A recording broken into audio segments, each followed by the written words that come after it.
Assalamualaikum warahmatullahi wabarakatuh. Perkenalkan, saya Trisuci Muhammad. Saya dari kelas 1B Prodi Manajemen Pendidikan Islam IAIN Sultan Amai Gorontalo. Sini saya akan menjelaskan sedikit tentang ontologi. Oke, langsung saja ke materinya. Ontologi merupakan salah satu kajian filsafat. Studi tersebut membahas keberadaan sesuatu yang bersifat konkret. Ontologi membahas realitas atau suatu entitas dengan apa adanya. Pembahasan mengenai ontologi berarti membahas kebenaran suatu fakta. Untuk mendapatkan kebenaran itu, ontologi memerlukan proses bagaimana realitas tersebut dapat diakui keberadaannya. Untuk itu, proses tersebut memerlukan dasar pola pikir, dan pola berpikir didasarkan bagaimana ilmu pengetahuan digunakan sebagai dasar pembahasan realitas. Ontologi juga membahas tentang yang ada, yang tidak terikat oleh suatu perwujudan tertentu.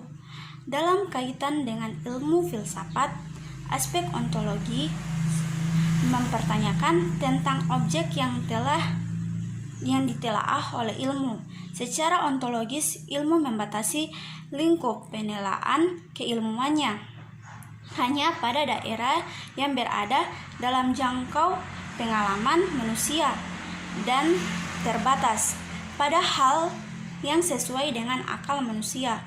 Ontologi membahas tentang yang ada yang universal, menampilkan pemikiran semesta universal. Ontologi juga berupa mencari inti yang termuat dalam setiap kenyataan. Dalam rumusan Lorenz Bagus, ontologi menjelaskan yang ada yang meliputi semua realitas dalam semua bentuknya. Menurut bahasa, ontologis berasal dari bahasa Yunani, yaitu ontos, yang artinya ada, dan logos artinya ilmu. Sedangkan menurut istilah, ontologi adalah ilmu yang membahas tentang hakikat yang ada, yang merupakan ultimate reality, baik yang berbentuk jasmani atau konkret maupun rohani atau abstrak. Sebuah ontologi memberikan pengertian untuk penjelasan secara eksplisit dari konsep terhadap representasi pengetahuan pada sebuah knowledge base.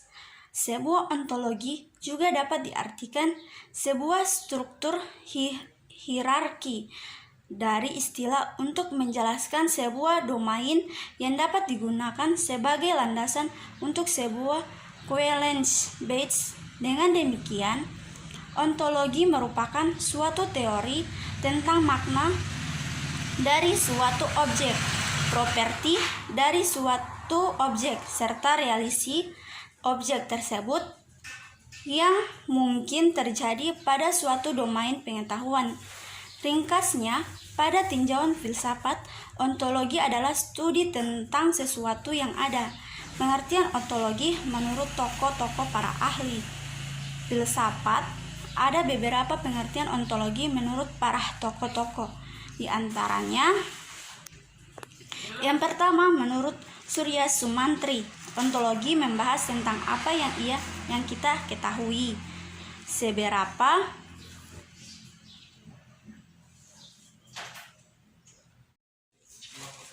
Seberapa jauh kita ingin tahu, atau dengan kata lain, suatu pengkajian mengenai teori tentang yang ada.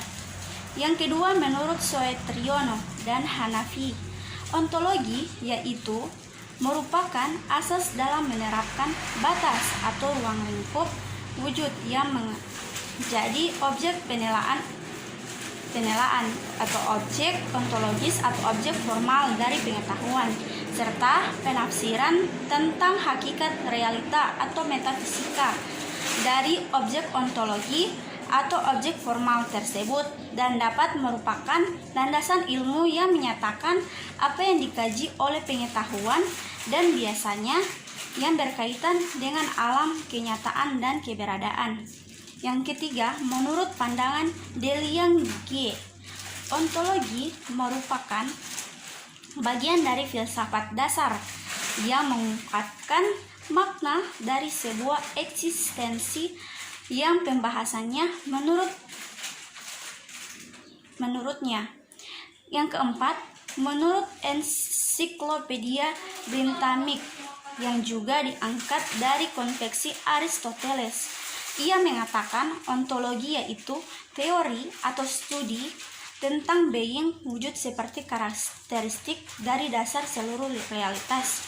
Yang kelima, menurut Al-Farabi dan Ibnu Sina, ontologi adalah objek pemikiran menjadi objek sesuatu yang mungkin ada karena yang lainnya dan ada karena dirinya sendiri. Adapun aliran-aliran ontologi, yang pertama, materialisme. Aliran ini menganggap bahwa sumber yang asal itu adalah materi, bukan ruhani. Aliran ini sering juga disebut dengan naturalisme. Menurutnya bahwa zat mati merupakan kenyataan dan satu-satunya fakta. Yang kedua, idealisme.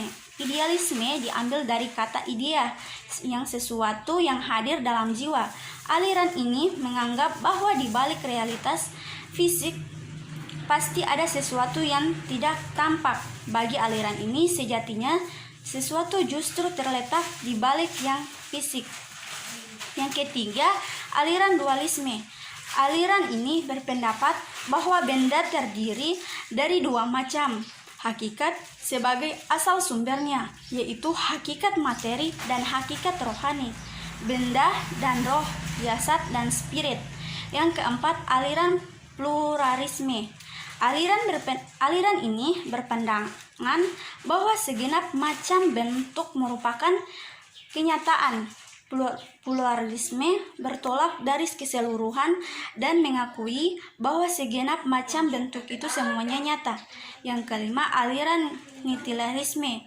Nihilalisme berasal dari bahasa Latin, yaitu yang berarti nothing atau tidak ada, sebuah doktrin yang tidak mengakui validasi alternatif positif.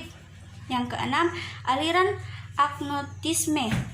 Kata agnostisme berasal dari bahasa Greek agnostos yang berarti berknown, yang artinya not God, artinya know. Timbulnya aliran ini dikarenakan